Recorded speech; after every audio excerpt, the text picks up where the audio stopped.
Students, next है protozoans. Protista का जो लास्ट ग्रुप आपको पढ़ना है protozoans. All protozoans are heterotrophs. ये हेट्रोट्रॉफिक ग्रुप है और हेट्रोट्रॉफ में भी इनका स्पेशलाइज्ड न्यूट्रिशन है। वो क्या है? या तो ये प्रेडेटर, लाइव एज प्रेडेटर और पैरासाइट, या तो प्रेडेटर की तरह काम करेंगे या फिर पैरासाइट की तरह काम करेंगे। क्या आपको दोनों में फर्क पता है, प्रेडेटर या फिर पैरासाइट में? देखिए, पैरासाइट जिस ऑर्गेनिज्म से न्यूट्रिशन लेता है उसको होस्ट कहते हैं, और पैरासाइट अपने होस्ट को मारता नहीं है, सिर्फ उससे न्यूट्रिशन डेराइव करता है।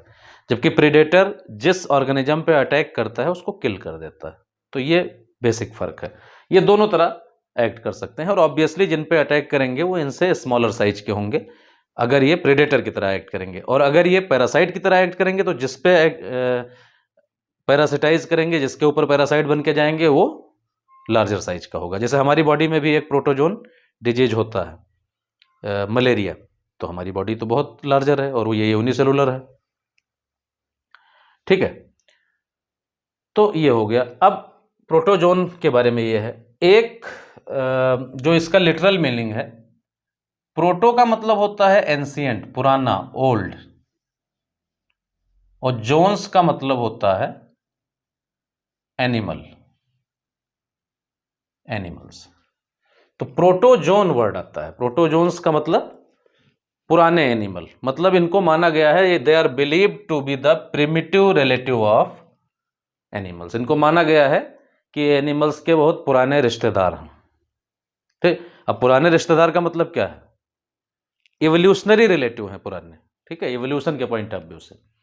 ठीक है, इसकी 4 टाइप के आपको प्रोटोजोन्स पढ़ने हैं, जिसमें अमीबॉयड प्रोटोजोन है, फ्लैजिलेटेड है, सीलिएटेड है और स्पोरोजोन्स है। तो यहाँ पे 2 पहले पढ़ते हैं। पहला है अमीबॉयड प्रोटोजोन्स, नाम से क्लियर है। ठीक है, इनकी जो शेप होगी अमीबॉयड होगी। फ्रेश वाटर में मिल सकते हैं, सी वाटर में मिल सकते हैं, मॉइस्ट सॉइल में मिल सकते हैं, मतलब कुल मिला के एक्वेटिक हैं। कुल मिला के अगर देखा जाए तो एक्वेटिक है। मॉइस्ट सॉइल भी क्या है? वो वाटर रिच है। सी वाटर क्या है? वाटर रिच है। फ्रेश वाटर क्या है? वाटर रिच है। They move and capture there pray by putting out pseudopodia. ये शिकार करते हैं स्यूडोपोडिया बना के। स्यूडोपोडिया क्या है? स्यूडोपोडिया मतलब फॉल्स फीट, फॉल्स फीट। ठीक है, फॉल्स फीट, स्यूडो मतलब फॉल्स, फीट लाइक स्ट्रक्चर। तो इनके पास जो लोकोमोटरी ऑर्गेनेल है वो तो नहीं है, लेकिन जो स्यूडोपोडिया है वो डुअल काम करती है, लोकोमोशन में भी हेल्प करती है। तो इनका लोकोमोटरी ऑर्गेनेल भी जो है वो टेम्परेरी है, स्यूडोपोडिया, और वो फूड को कैप्चर करने में भी मदद करती है। दोनों चीजें। Marine forms have silica cells on their body. Marine form में इनकी बॉडी के ऊपर सिलिका सेल होती है। क्यों होती है? क्योंकि ये एनिमल लाइक हैं, सेल वॉल होती नहीं है। Silica cell protective advantage provide करेगा, इनको प्रोटेक्शन देगा।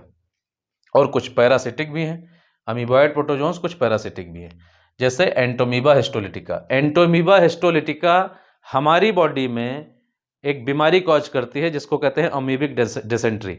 आप 12th क्लास की किताब में देखोगे, जो ह्यूमन हेल्थ एंड डिजीज है, ह्यूमन हेल्थ एंड डिजीज, उस चैप्टर में आपको अमीबिक डिसेंट्री पढ़ाई जाएगी, या आपने हो सकता है पढ़ा हो पहले से। ठीक है, तो ये फूड कैसे कैप्चर करता है देखते हैं।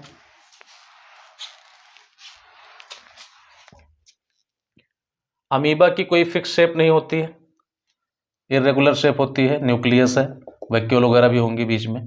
अब मान लीजिए कि ये इसका प्रे है, तो ये क्या करेगा? ये अपनी सेल मेम्ब्रेन को इनवेजिनेट करेगा इस तरह से, इस तरह से इनवेजिनेट करेगा।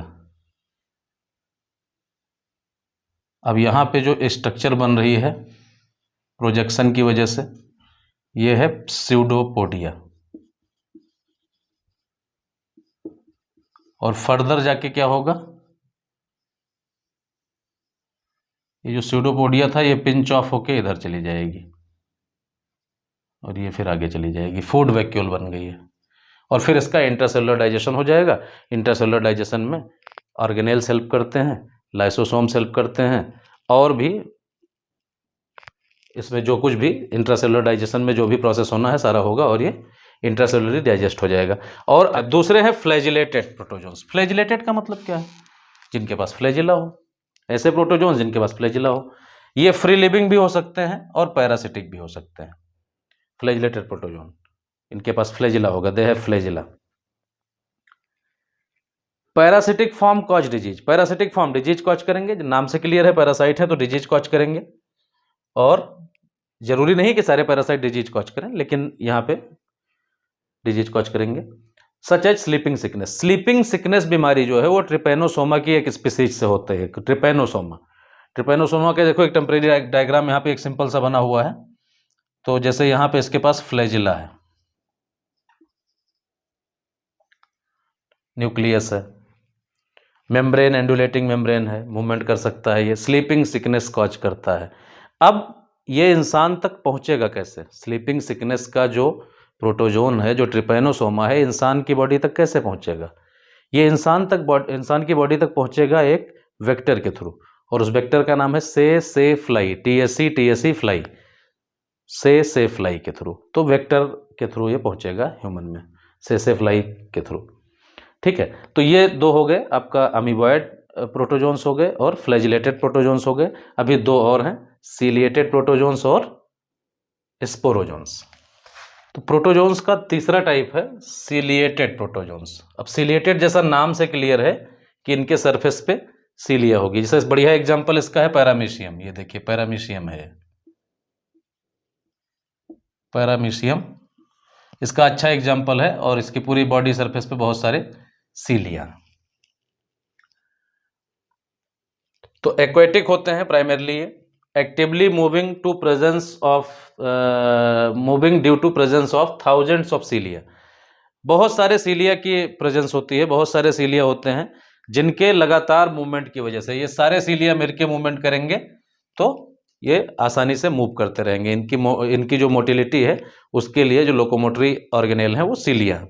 सीलिया और फ्लैजिला में बेसिक अंतर ये है कि सीलिया जब भी होंगे नंबर में बहुत ज़्यादा होंगे, फ्लैजिला एक भी हो सकता है या एक से थोड़े ज़्यादा भी हो सकते हैं, सीलिया हमेशा नंबर में ज़्यादा होंगे। दूसरी बात, फ्लैजिला की लेंथ ज़्यादा होती है, सीलिया की लेंथ कम होती है, तो लेंथ का भी फर्क है। बाकी हैं दोनों लोकोमोटरी ऑर्गेनेल ही। इंटरनली देखा जाए तो दोनों की स्ट्रक्चर भी सेम होती है। तो एक्वेटिक होते हैं और एक्टिवली मूविंग होते हैं due to presence of thousands of cilia. They have cavity, इनके पास एक कैविटी होती है, यहाँ पे आप कैविटी देख पा रहे हो, which opens outside the cell surface, ये बाहर की तरफ खुली हुई है। तो यहाँ पे अगर मान लो कोई फूड पार्टिकल है तो ये पहले आएगा इधर वाटर स्ट्रीम के साथ, और ये सीलिया इसको मूव कर करके इधर भेज देंगी इस कैविटी के अंदर। कैविटी को कहते हैं ग्यूलेट। तो ग्यूलेट कैविटी होती है। तो they have a cavity gullet that open outside the cell surface. तो गुलेट जो है सेल सरफेस के बाहर खुलती है। The coordinated movement of rows of cilia causes the water laden with food to be steered into the gullet. तो जो water के साथ मिक्स फूड होगा वो सीलिया उसको पुश कर करके यहाँ पे पहुंचा देंगी कैविटी के माउथ तक, यहाँ ओपनिंग तक, और ये गुलेट के अंदर आ जाएगा। और फिर अंदर इसका एक सिस्टम होता है बाकायदा, सिंगल सेल में ही डाइजेस्टिव सिस्टम होता है जो आपको नहीं पढ़ना है। एक बात और, पैरामीशियम में दो न्यूक्लियस होते हैं, एक माइक्रो न्यूक्लियस होता है, एक मैक्रो न्यूक्लियस होता है, स्मॉल न्यूक्लियस और एक लार्जर न्यूक्लियस। कॉन्ट्रैक्टाइल वैक्यूल भी होती है। इनका जो डिटेल्ड स्टडी है पैरामीशियम की वो नहीं है, यहाँ पे हम सिर्फ इनके बारे में जनरल कैरेक्टरिस्टिक जान रहे हैं, सीलिएटेड प्रोटोजोन के बारे में, ये उसका रेफरेंस है पैरामीशियम बस। तो ये हो गया सीलिएटेड प्रोटोजोन। लास्ट है स्पोरोजोन्स। स्पोरोजोन्स नाम कहाँ से आया? ये डाइवर्स यूनिसेलुलर यूकैरियोट्स हैं, मतलब it include diverse organism that have infectious stage in their life cycle. इनके लाइफ साइकिल में स्पोर लाइक स्टेज हो, स्पोर लाइक, और वो इन्फेक्शियस हो, spore like infectious stage in their life cycle. तो इनको इसीलिए नाम दे दिया गया sporozoans. Most notorious is Plasmodium, क्या कहते हैं, मलेरियल पैरासाइट है ये, व्हिच कॉजेज मलेरिया। और मलेरिया बहुत ही खतरनाक डिजीज है, लाखों की तादाद में लोग हर साल मलेरिया से मर जाते हैं, जबकि आज के टाइम में हमारे पास बहुत सारा इसका मेडिकल ट्रीटमेंट पॉसिबल है उसके बाद। मलेरिया का जो पैरासाइट है इसके बारे में भी आप, एक चैप्टर है ह्यूमन हेल्थ एंड डिजीज, उसमें पढ़ोगे। एक बेसिक बात बता देता हूं कि मलेरिया का जो पैरासाइट है उसके लिए 2 होस्ट चाहिए। एक मच्छर चाहिए, मच्छर की फीमेल एनोफिलीज, और ह्यूमन का चाहिए, ह्यूमन की 2 सेल्स चाहिए, एक तो आपकी रेड ब्लड सेल्स और दूसरी आपकी लीवर सेल्स। तो उसमें ये वर्क करता है। इससे ज़्यादा अभी जानने की ज़रूरत नहीं है प्लाज्मोडियम के बारे में। तो प्लाज्मोडियम क्या है? एक पैरासिटिक प्रोटोजोन है जो स्पोरोजोन्स को बिलोंग करता है।